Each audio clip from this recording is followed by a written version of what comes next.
I can ask you. Yes, we'll be live in a second now. Okay, there we go. We are live. Welcome to the video, everyone. Go ahead, Danny. Hey, everybody. Welcome to the TRT and Hormone Optimization channel. I'm Danny Bossa, joined with our co-host Stephen Devos, the lifting dermatologist in Belgium. And we've got today a really interesting guest, Dr. Edwin Lee, where we'll be talking about peptides. How you doing, Edwin? I'm doing great. Thank you for having me on your podcast. Great. So this will be the first time we're discussing this topic. It's been somewhat of a taboo subject in the Facebook group that we're in for quite some time, but due to some administrative changes, if you will, we are now opening up our horizons to some new topics. And this was one of them that was, very much in demand. A lot of people have been asking when we're going to discuss this stuff, talk about it. There's a lot of people that were, been learning about stuff like human growth hormone. And then it obviously leads to stuff like, why do that when you can potentially use a peptide, secretagogue, and so on and so forth. So I want to take this opportunity for you to just kind of educate us on, peptides, what you've been doing with them. Discuss the book that you have later for anyone who's interested. The Fountain of Youth with Peptides, Dr. Edwin Lee. We're going to leave links to the description, links to the book in the description where you can get it towards the end of the video. So stick around. So, please enlighten us with your wisdom. Well, thank you. So just to start off, I'm a board certified endocrinologist. My office is in Orlando, Florida, and I've been doing a wellness practice for about 11 years. And prior to that, I did conventional endocrine for over 10 years. I also did another fellowship a long time ago. Besides endocrine, I did critical care. So anyway, it's a kind of an oddball to do two different fellowships, two different spectrums there. But I stumbled upon peptides at some medical conferences, and I realized that there are a group of physicians in Australia that are really ahead of the curve in terms of peptides. And I learned through them and did a lot of research, and I've been falling in love with peptides. So peptides are small little proteins. That's what I tell my patients. They're made of amino acids. So we have 20 amino acids in the human body. So they're like Lego blocks. So if you assemble these different amino acids and string it together, if they're under 100 amino acids, it's considered a peptide. And if it's over 100 amino acids, it's considered a protein. And so peptides have been around. A lot of people, when I say peptides, they go, oh, this is like new stuff. But, in 1922, insulin was discovered, and that is a peptide. A lot of hormones are peptides. Testosterone is not a peptide, it's a steroid like estrogen and progesterone. But the thing is that peptides are also neurotransmitters. They have different functions. They're a signaling molecule, and they do so many regenerative cool things. And I just love peptides. In regards to some interesting case studies, I had a patient who had dementia with Alzheimer's, came to my office from Brazil, and I had really one opportunity to help her with her Alzheimer's, and she's seen the best doctors in Brazil.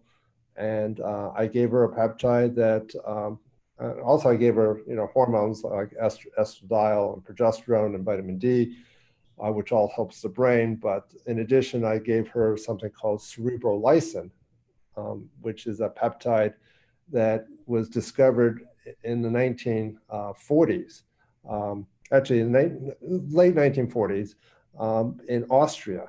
So, and it's a kind of an interesting peptide because it's a mixture of growth factors and peptides from a young pig's brain. So it's a combo. They've noted this, one scientist, Dr. Gerhardt, put it in a petri dish and noticed to grow new neurons.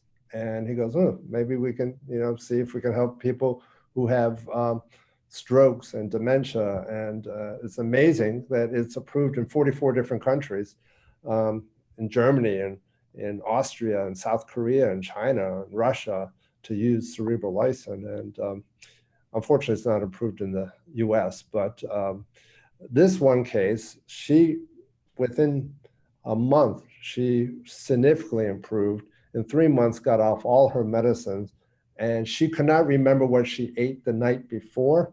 Now she remembers exactly like a week before, not 24 hours or 12 hours. She can remember the whole week what she ate and recite it. So she has her life back. And this is just truly amazing how, these peptides can, help your loved ones and help, our family and help our patients to just achieve optimal health.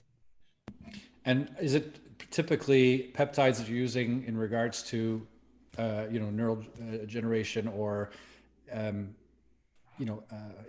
improving these types of conditions or whatever? Or do you also do the anti-aging crowd, if you will, that they're like, I'm looking for something for fat loss or for, maybe a growth hormone secretagogue or that type of thing? Yeah. What's your... So in my book that is called The Fount of Youth with Peptides, I have 13 chapters. And anyway, there's a whole chapter on growth hormone releasing peptides. And there's an FDA approved one called Thymosin. Semirelin has been FDA approved in the past. And there's CJC 1295 with ipamorelin. They work on 2 different receptor sites, which on the pituitary to release growth hormone. So there are specific types of peptides that do certain things. But what's really fascinating, Danny and Steve, is that these peptides can do some, we call it pleiotropic effect. They do just more than one effect. Like Thymosin not only increases growth hormone, but it can lower your cholesterol, reduce your plaque, carotid, improve on the CIMT testing. It can also reduce visceral fat. And in addition, it can help with cognition. So it's like you take one thing, but it does like 5 unique things. And if you take CJC 1295 with ipamorelin, not only it helps with like increasing your growth hormone, but in terms of, getting stronger, but it also helps you sleep phenomenally. And I have some patients who even get off their sleeping pills, like Lunesta or Ambien, and they've been on it for many, many years. So they sleep like a baby when they take that. So there's so many other benefits with it. And what's unique about peptides, it's like I tell my patients, it's a signaling molecule. It's like ringing the doorbell. And it turns on all these other pathways to do some unique things. And it's so quick and so short, it doesn't hang in our body for a long time. So I like these short-acting signaling molecules that can have a lot of positive benefits with it. Mm-hmm. Are these peptides situated like medication, supplements? Are they approved or not? And why are they taboo, actually?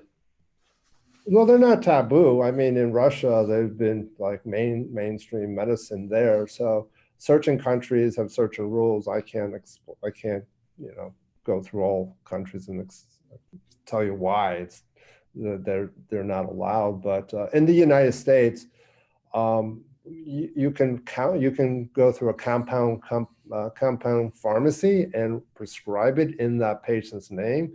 So you can get it. Unfortunately, on the website, all these peptides, every single peptide that's in my book is online, but 80% of them is junk. Because especially if you're injecting it, it's not controlled. That's the wild, wild west. That's why you have to be really cautious about where you get the peptides. Because peptides, when you synthesize them, it's a very dirty process. There's a lot of chemicals that they use, and some are carcinogens. And you can get these peptides that have like TFA, which is a carcinogen, and they're not cleaved off, they're not washed off. So you're getting things that, it's for research purposes only, but it's dangerous. So the thing is, unfortunately, it's all over the internet. You can get peptides, but I prefer you go to a peptide that's basically through that's a compound pharmacy that's FDA approved in the US, that's like 503B clearance, and I always get 503 and 503B messed up. But anyway, they basically FDA approved it for their sterile site. That they showed that there's no science that basically they have a full-time like a microbiologist, or they send it for testing. That it's done at the highest and cleanest room, and that they do it the right way. They can actually make pharmaceutical drugs if they want, if they increase their mass production, but they make in small quantities. That's what they're supposed to do. There's all these rules and all that. But the thing is, you get a reputable compound pharmacy that makes a really clean peptide, you get really great effects. And that's why I want to educate the people, everyone out there, about the wonderful benefits of these peptides. I mean, from skin to brain to muscle growth to basically energy for the mitochondria. I mean, we could talk on and on and on. I mean, for fat loss, there's so many different things that you can take for peptide. I mean, for different issues, there's a peptide. And my wife, like once we're like Friday night, we're talking, and she goes, "Is every answer a peptide?" And my kids sometimes get tired of like blah blah blah, because I talk a lot about peptides, and they say blah blah blah Pepto-Bismol, because I'm really passionate about peptides. But anyway, can you maybe give us a list of like maybe like your top 5 or top 6 type peptides and what they do, just for people that are hearing this stuff for the first time? Like, what the hell is CJC? CJC 1295. Yeah, sorry. Yeah, it's unfortunately peptides have like these like couple letters and then numbers, and it's really confusing. But my favorite peptide is, well, one of my favorite is called GHK-Copper. It was discovered by Dr. Pickard in the US, and he didn't know what it actually did, but it turns out what he did was, he didn't know what, he had this 3 amino acid compound, this peptide. He put it on a petri dish of old liver cells, and these old liver cells became young again. It just started generating the amount of protein as a young liver would. And it was like, wow, what else does it do? And it's amazing. GHK can carry copper, which is a carrier peptide. But the main effect for a lot of people who use GHK copper is it makes you look younger. So you're a dermatologist, Steve, right? Exactly. Read about GHK copper. It's phenomenal. I mean, my wife, she's like a guinea pig for many of my peptides. You know, I said, you got to try this peptide. And in 4 days, she said, I love it. And I said, wow, I haven't heard the word for like love for like 25 years. So why do you love GHK copper? And she goes, my pores got tighter. And then guys, I don't know about you, Danny, but if you're a dermatologist, you know what a pore is, but I've never heard of what a pore is. So her texture of skin got better. But it turns out GHK copper turns on your fibroblasts to make more type 1 collagen.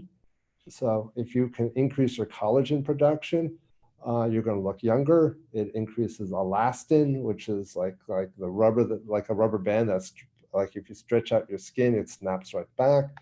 Increases hyaluronic acid, increases many other things. They've done studies where they biopsy the thigh and then put GHK copper to the thigh twice a day as like a topical, and then 1 month later re-biopsy the thigh. So it increased type 1 collagen by 70%. That's 70. I don't know, Steve, if you've have found anything that increases collagen in 1 month by 70%. No. So they've done a lot of clinical trials with GHK copper where they, which one trial that's really amazing. I know you wanted me to top 5, but I just want to tell you this amazing thing with GHK copper is, because I remember reading this around Christmas Day and I was like blown away. And that is, they did a study on like pigs, and they had 2 groups of pigs. And one group, the pig, well, both of them, the pigs, they basically got a scalpel and opened their back in both of the One group, they put GHK copper on the thigh, not on the back, but on the thigh of the pig. And the other group, they didn't do anything. The group that got it on the thigh, the wound healed rapidly. It's a single molecule. So it just sends a signal to turn on the fibroblasts to heal. So it's like, wow, this is truly amazing. And then the thing about GHK copper is, besides the outer beauty, I'm more in the inner beauty. MIT and Harvard did a study that basically looked at about our 30,000 genes, and there was a computer program, and they wanted to test which molecule can turn on for DNA repair and turn off cancer genes. And the number one molecule that beat everyone by a landslide, it was GHK copper. So you why would this still be still a, I'll use the word that Stephen used earlier, taboo? Why isn't this kind of GHK copper is in every cosmeceutical product out there. If you go to Neiman Marcus, you look at all these beauty products, GHK copper is in it, but there's like 30 other ingredients. So how much can actually get in through the skin when you apply these 30 molecules? They're all competing for the same space. And so, GHK copper, we have it. We don't have anything in a fancy bottle, but we just have people just buying this over and over and over again and giving it to their friends, because it's just, you get 100% GHK copper. It's amazing how your skin will look younger, and it helps with wound healing and it for DNA repair. So it's not taboo. It's out there. This is like cosmeceutical peptides, which I have a whole chapter in, is a whole different field. I mean, the FDA doesn't. That's kind of really the wild, wild west. It hasn't been regulated there, but they have some really cool peptides. That's really exciting about it. There's Botox-like peptides and all that. So the number one top five, I kind of kind of one tangent, but GHK copper. And just so we're clear, is this a topical that's used, or is it injectable? Is it? Oh, it comes in many different ways, but you can do injectables subcutaneously. We do a subcutaneous injection of GHK copper for like 1 month on and 1 month off. I don't want them to accumulate too much copper, but the topical has very little copper in it. So you can use that daily, which is great. It comes in a cream or a foam, so you can actually apply it to the hair for hair growth. It's pleiotropic, has many different effects. It's really phenomenal, the data that's out there with GHK copper. I just love it. And the guy who wrote the foreword for my book is Dr. Pickard, who's the one that discovered GHK copper. So amazing guy. So the second peptide I really love is it's called B as in boy, P as in Paul, C as in cat. Like it's called. I nicknamed it like British Petroleum Company. It has nothing to do with that company, but it's the technical thing is body protection compound 157, BPC 157. And this is an amazing peptide that probably has been around with us for over 120 years, actually. I talk about it in my book, chapter 5, The Healing Peptide. But what's amazing is I just got injected Friday, today is Sunday, into both of my intra-articular joints in my shoulder.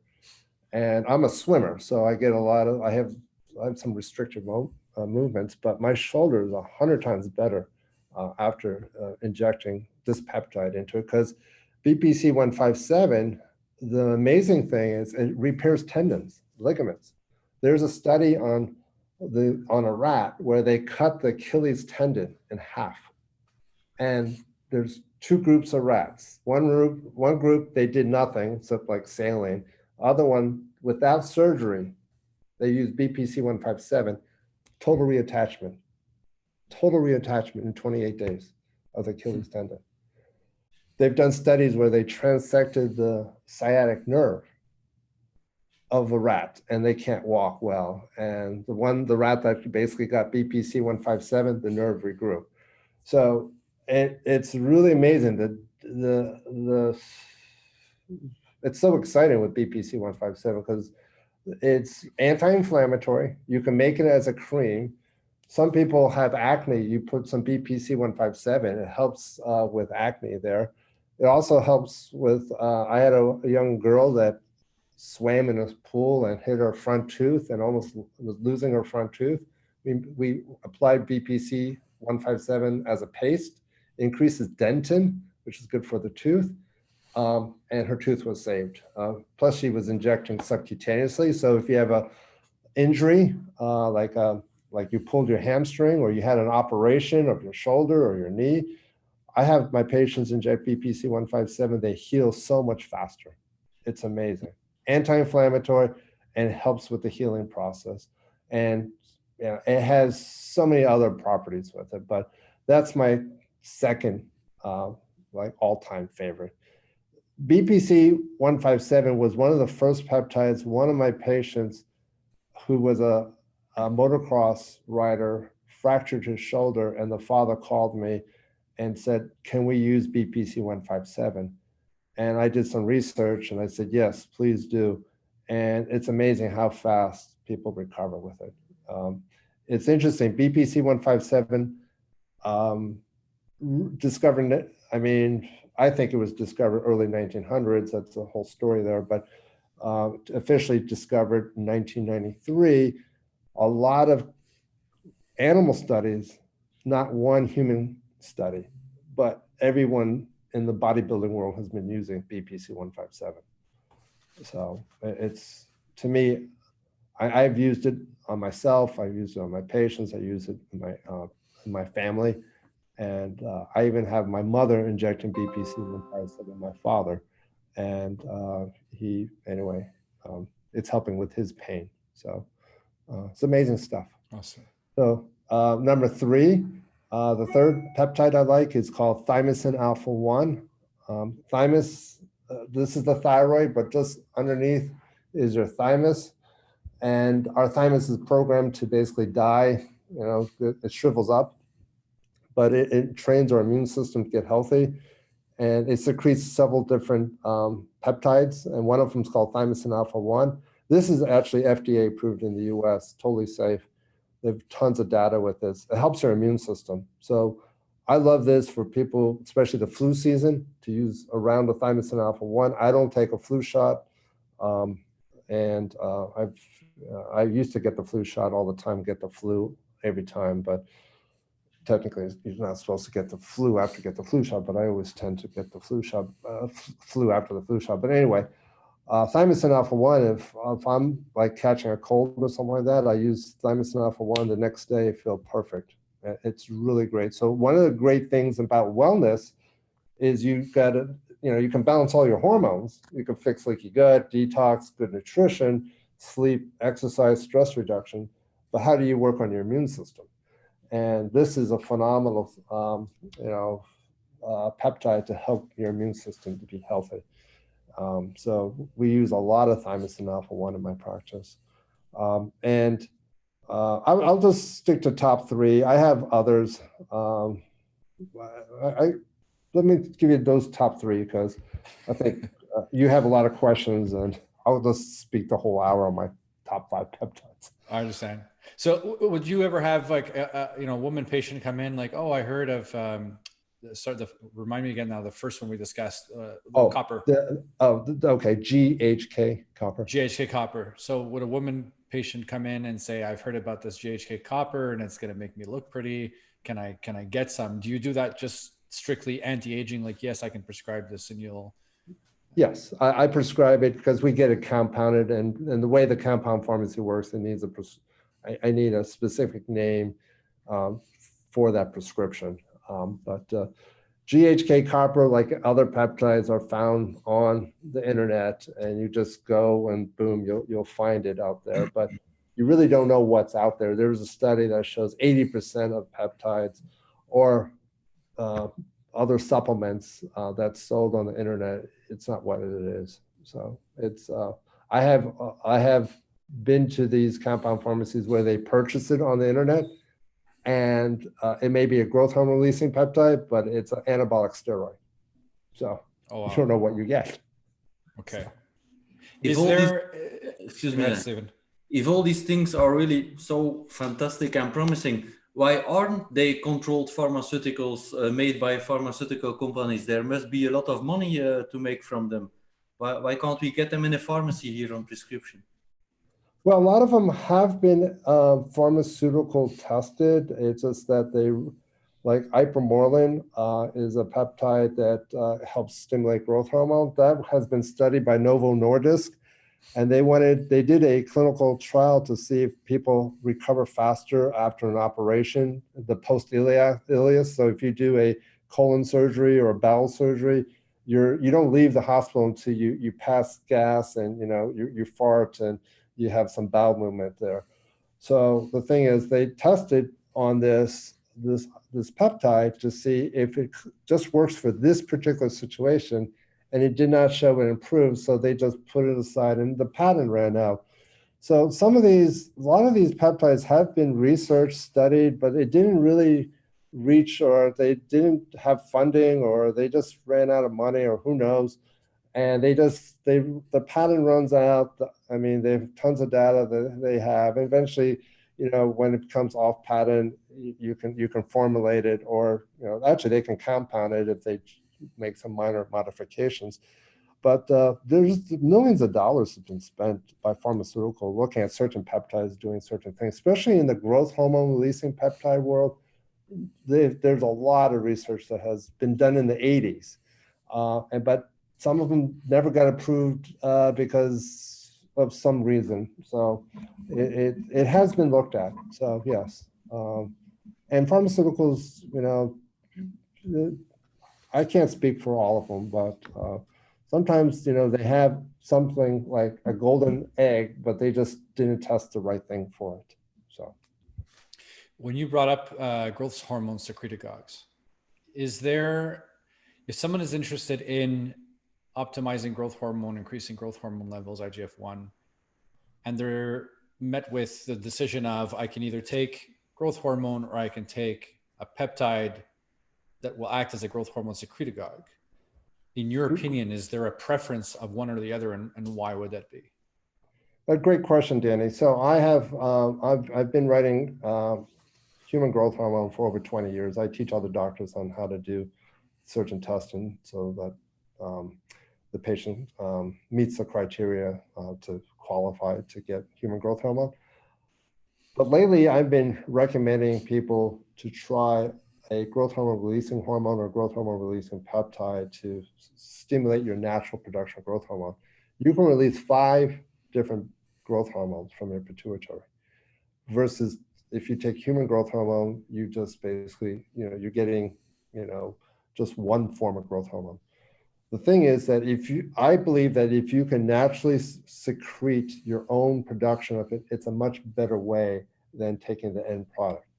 Now, some people don't respond at all because they've had a traumatic brain injury, or they've had an injury that they're not well. I mean, they had a whiplash or a car accident and they just don't remember about it, but somehow their pituitary does not respond to these peptides. So I will do further testing, and they may need to go on human growth hormone. But if they can respond to, let's say there's a peptide, it's underneath the tongue, it's called secretropin, that can basically help release growth hormone.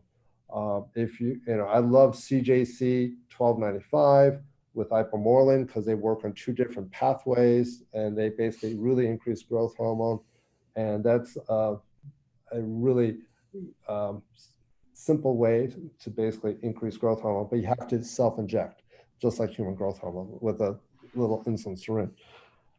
There are other peptides that basically increase growth hormone, but the FDA in the US have restricted or do not compound growth hormone releasing peptide 2, growth hormone releasing peptide 6, and I heard also hexarelin, which is unfortunate. But you can get tesamorelin, which is great. And there is another FDA approved in the US called MK667 or 677. ibutamoren. Yeah. So the ibutamoren is it's oral, but it makes you so hungry. It stimulates the ghrelin receptor. I tried it and I did the wrong thing. I tried the highest dose, 25 milligrams. And I had lunch, and after lunch I took it, and I had to like order 5 pizzas after, because I just could not stop eating. So I would recommend start low dose, get your body used to it, and then titrate up. The only concern with the MK667 is that if you have, in the studies in the elderly, if you have heart failure or a weak heart, there was some people with heart failure. So it's really important that if you have a weak heart, not to take this one in that study. So this is going to lead me to 2 questions. Sure. I also tried MK677. I had the exact same thing as you. I had my breakfast. I'm like, oh yeah, today's the day I'm supposed to start. And I took it and I literally ate everything in the fridge. Yeah, you couldn't stop eating. It was insane. And I was eating and eating and eating. I just wasn't feeling full. And even when I was done, I thought it was going to hit me after, like, oh, and I wasn't. The thing that did affect me is I had terrible insomnia within about 2 days of taking it. I took it for 2 days. And then by the second night, I wasn't sleeping at all. Now, if you're going to take a peptide that acts as a growth hormone secretagogue, would you typically have the same side effects, let's say, that you experienced taking MK677, or would they be something else entirely? So basically what I'm trying to say is, if you were taking a growth hormone secretagogue, whether it's 677 or a peptide, if you had that side effect with MK677, does it mean you would have the same side effects taking a peptide? No, I mean, I have people who, it's like a blood pressure medicine. You may have an issue with this one, but not with something similar to that class, but you're totally fine. So just because you didn't sleep well doesn't mean that you're not going to respond well with CJC-1295, with hypomorelin. You may sleep like a baby. Who knows? Maybe you were so hungry throughout the night you had to eat midnight run or something like that. So, and is there any like, because if you're stimulating it to secrete more growth hormone, using an exogenous source, if you will, for this stimulation, right? Is there a point at which, if you've taken it long enough, that it kind of gets a little overloaded, or if you stop, you get a big crash in your GH levels? Or so I teach I just taught a certification class in peptides to over 120 physicians just in Tucson recently, like a week ago. And the main point there is, do not use it 7 days a week. I recommend 5 nights a week to use it, and give your pituitary a break so you don't overstimulate it. So like in the bodybuilding world, they tend to cycle things and all that. So I also believe in that concept, because the pituitary is really, I think it's a delicate organ. And if you overstimulate it, you may burn it out. And I had one patient who used too much clomid, felt great initially, then all of a sudden it stopped working. And that was a valuable lesson. It's just, you just have to really, you can't use it every day. So when it comes to stimulate the pituitary. There's someone here in the chat box on the YouTube. It's live. They're asking, the one that helps with sleep, is that the one that secretes the growth hormone that helps with sleep, or is there another one specifically for sleep? Or oh yeah, there's another one. It's really interesting. So I would basically, if you're interested in increasing growth hormone and you need sleep, I would do CJC-1295 with hypomorelin. The one that for sleep is really interesting. It's called DSIP, Delta Sleep Inducing Peptide. So Delta sleep is your REM sleep. And they have something called DSIP with glycine, and it can help. It helps me sleep really well. So I only do this like 2 or 3 nights a week, because the initial one, I used it for like 5 days, 5 nights, phenomenal sleep. And then every time I was using it, it just wasn't working. So they reformulated it. And so delta sleep inducing peptide, DSIP with glycine, I recommend 2 or 3 nights a week. And I have some people sleep really well with that peptide. So if you're taking it on a Monday and you sleep like a baby on the Monday, will those effects follow into the Tuesday evening as well, type thing? Or does it mean like I'll sleep great Monday, Wednesday, Friday, and the rest of the times I'll sleep like crap, type thing? Then you got to find a different way. Take like melatonin or theanine or something that 5-HTP or GABA or CBD or something to basically help you sleep on those other nights there. But I have people who, I say 3 nights a week, but I know they're doing it like every night, which I'm concerned that it's going to eventually stop working. So Gotcha. what I say and what they do is totally different. So. Got another question here. Will the GHK copper be able, would it help lower back pain when it's associated with partially desiccated discs between the vertebrae? No, but there's 2 peptides, 3 peptides that can actually help with pain. And I have an attorney friend who got in a car accident and had 7 disc herniation, and 3 months he could not sleep. It was just, he was told by the neurosurgeon to basically sleep on his back. But if he rolled in the middle of the night subconsciously, it'd be like a bowling ball that would like hit his back and he'd be in pain. So he couldn't sleep well, 2 young kids, couldn't really, concentrate on reading, and his whole life was like going downhill because of this car accident. So he asked me over lunch, I go, do you have something? And I go, yeah. So he took this peptide called Thymosin beta 4. So thymosin, this is the thyroid, the thymus is here. So thymosin beta 4 is phenomenal for anti-inflammation. And we give this IV just as an IV push in our office and to see if the pain like gets better within several hours. I mean, it just quickly goes away.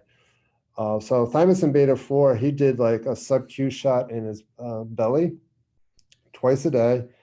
And that was a Friday. And on Sunday, he called me. He goes, I can't believe it. And I totally forgot like he had back pain. It was like, I talked on Friday. And then he goes, how does this work? He goes, I can sleep on my side in 48 hours. It's like, well, I said, look, it's a signaling molecule. It's like, think of a doorbell. You ring the doorbell, it sends a signal, and basically the body will do its magic in terms of reducing inflammation.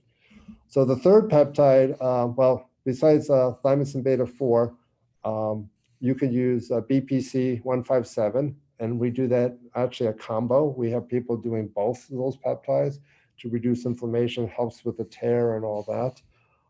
And the third one is a little more expensive. It's chapter 12 of my book. It's called AOD, anti-obesity drug.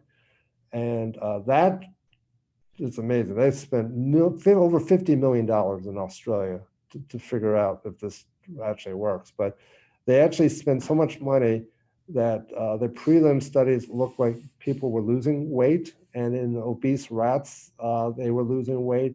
But when they did the big study where there was a dietitian and an exercise personal trainer with this peptide, and they looked at 500 obese people, and they poured millions of dollars into this peptide. Guess what? No one lost weight. Oh, so that went down the drain, but it was great. They noticed that it was safe. People tolerated. They had no major side effects with it. No one died with it. It was safe on the heart. But so safety data, that's phenomenal. But it's great for inflammation and helping with osteoarthritis. So people use some AOD, and that can, as a cream or a pill, and that may help with that too. So you have BPC, thymosin beta 4, or AOD 9604 to help with that condition. Someone's bringing up as well a question about BPC 157, if it can be used to heal tendons that stretched out and caused uterine prolapse. That's, you could try it. I don't have, I think for uterine prolapse, that's a tough situation. It depends on how severe the uterine prolapse is, but I have women using HRT therapy vaginally to help with like testosterone and estradiol to help with the muscles there. But you could use a vaginal BPC suppository to see if that helps too, or a subcutaneous injection. I have no one that I've tried with that condition, but it may help. You don't know until you try it, but hopefully that will help. Gotcha. So one question I want to ask, well, we talked briefly about this offline. I had, we've had a bunch of doctors on that talked about a variety of different subjects. And whenever I brought up peptides with them offline, they said, oh no, we don't want to discuss that. We can't discuss that. We could get in trouble talking about that. What's the big, you seem to be having a lot of unbelievable success using these things with your patients. So what's the big fear in your opinion with some of these doctors? Is it just a lack of understanding? Is it just... I can't speak on behalf of those physicians, but most people are not educated in peptides, and I'm still learning, and there is a big event that I'm actually hosting February 22nd in Orlando. There's an advanced workshop for physicians, and it's a one-day event. But you could get all that information on clinicalpeptidesociety.com. But I'm inviting Dr. Joseph Harding, who discovered dihexa, which is another peptide. It's probably in my top 5 peptide. And it can, in all animal studies, it basically can help from Parkinson's to MS to basically dementia. And I have several patients who reverse their dementia with dihexa, and it's a pill form, and it's amazing. It crosses the blood-brain barrier, activates the hepatocyte growth receptor and the c-Met receptor, a totally different pathway than how cerebral lysine works. But the thing is, he has other peptides down the road that for neuroregenerative peptides that are really exciting. And he has some clinical data in humans that he wants to share that's really exciting on those. So I'm still learning. And, if I spend like one peptide, like every day just to learn it, I'll still be behind because there's so much to learn. I mean, peptides are coming out faster than, there's just so many that's coming out, especially in the SARMs world, selective androgen receptor modulators. I don't know if you guys have been talking about that. There's like one every minute, I think. Well, maybe not that fast, but it's coming out. It's like you can't keep up with it. And it just, you get this chemist who's super smart. They will just tweak, and you get another one. And it's so hard to follow. So, but there's a lot of data and a lot of other peptides, and those are the ones that I like to look at. And I mean, the thing is that I love to learn from the Russians. They've been basically doing peptides in the 70s, and they are, I think, really the top of their game with these small little molecules in terms of turning on things and turning off things. So it's really exciting. So there's so much to learn. So what's the legal status of these products in the United States? Because I wonder, like Danny did, why are these colleagues, other doctors that are into hormone optimization, afraid to even talk about them? And you don't see. I mean, I think maybe they have a mentor or someone that basically is concerned about the legality of it. But the thing is that I think that you just go slow. You can't learn all the peptides at once. Stick to one or two, and then learn how to use it. And you tell your patients that some of these peptides are like Thymosin alpha-1 is FDA approved, tesamorlin's FDA approved. You can use GHK copper, which is totally safe. And there are peptides like MK667 if you want to use. There are peptides that are FDA approved. Stick to that. And if you don't feel comfortable, I'm not saying all doctors should be like gung ho about this. If you're in a state that you have, you can get some legal issues and stay away from them. So it's not for everyone, but I tell my patients the peptides that are not FDA approved, this is, not FDA approved, but FDA approved in other countries. And, you have dementia or Alzheimer's, and I don't know what else you're going to do. So you can wait till the FDA approves it, or you could, just go home and just pray. So there's not much you can do with once you have dementia. So I have a lot of people with end stage conditions, Parkinson's, MS, dementia. They've tried conventional medicine. They've been to the Mayo Clinic. They've been at the top, Cleveland Clinic, and really there's not much they can offer. So there is conventional that you follow, and then what I do is kind of out of the box. And but I say, look, this is you could try it to see if it helps. I mean, I have a patient that he built the Magic Kingdom, and he actually continued to work to age 80, and he developed Alzheimer's despite being on HRT therapy, and good nutrition, detoxing, optimizing his testosterone, still got dementia, and we put him on dihexa, and on the second month of using a cream of it, his family said he woke up from the dead. So it's really amazing. So, if you want to wait for FDA approval, that may be like 20 years from now. So it's up to you. But, I think more important, Steve, is one of my objectives is to educate that there's so many regenerative peptides out there that there should be a public outcry to say, hey, get these things approved, or selective peptides to help our loved ones. Because if it's really frustrating. If you can have one more day with your mother or with your father or loved one who's suffering from Alzheimer's, wouldn't you want to do it? Wouldn't you want to try it? So, which has to go through the public to wake up Congress to make some changes there. So I can't make it, but I can just basically preach, and you can help me spread the word on it.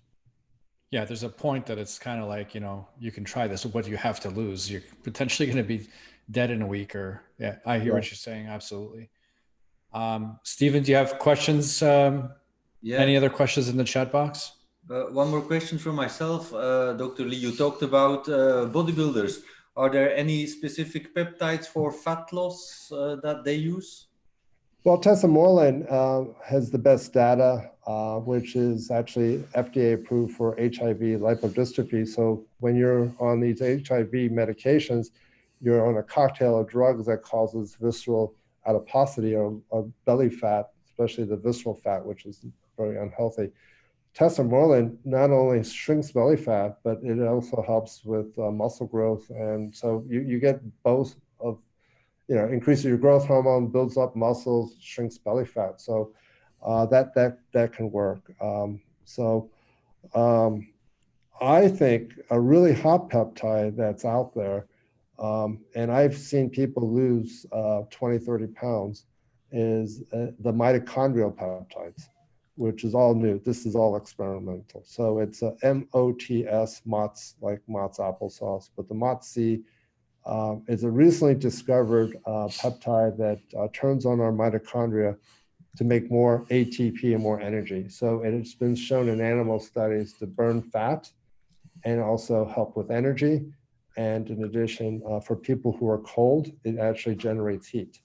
So MOTS-C, I have a lot of people that want better performance in terms of, let's say, they want to play better tennis, or they're in some type of, like if you're weightlifting or something like that, you want more energy, and you want to do a couple more reps. MOTS-C is something really exciting. It does burn for me, so it's a once a week sub-Q injection. And the thing is that you can get a little welt or a little hard spot that lasts maybe about 48 hours and goes away.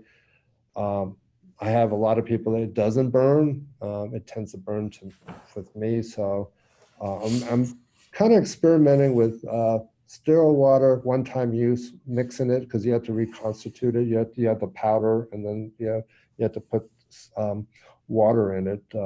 So they're coming usually in barostatic water, which is multiple use. But I think that burns versus, I'm going to try the sterile water. I have one patient that says it doesn't burn with the sterile water. So I'm going to try it next week. So anyway, MOTS-C phenomenal. I mean, I tried that. It's like, wow, you want better energy. That's a cool peptide. That's also in my book and about peptides. So in your practice, are you doing also the HRT? Because people are going to be watching this video. Okay, how can I reach this guy? And we'll I'm at the end of. Oh yeah, I'm actually so super busy that I think if people call to make an appointment, it'll be 3 to 6 months for me to see you guys. I mean, I'm so booked out.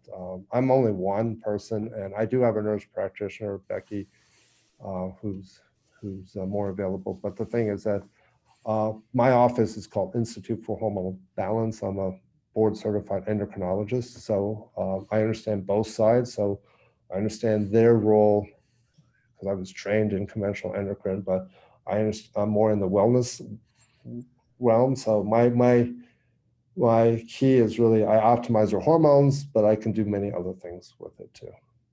So. Gotcha. So guys, very quick again, I showed you this book at the beginning. Ed was very kind to send me an autographed copy, which is very cool. I haven't had a chance to read it yet. I just got it about 2 days ago. I've looked through it and it's very simple English. It's very easy to understand. It's not one of those like ultra super technical things that's going to put you to sleep. You can go through this and have a very, very good understanding of peptides.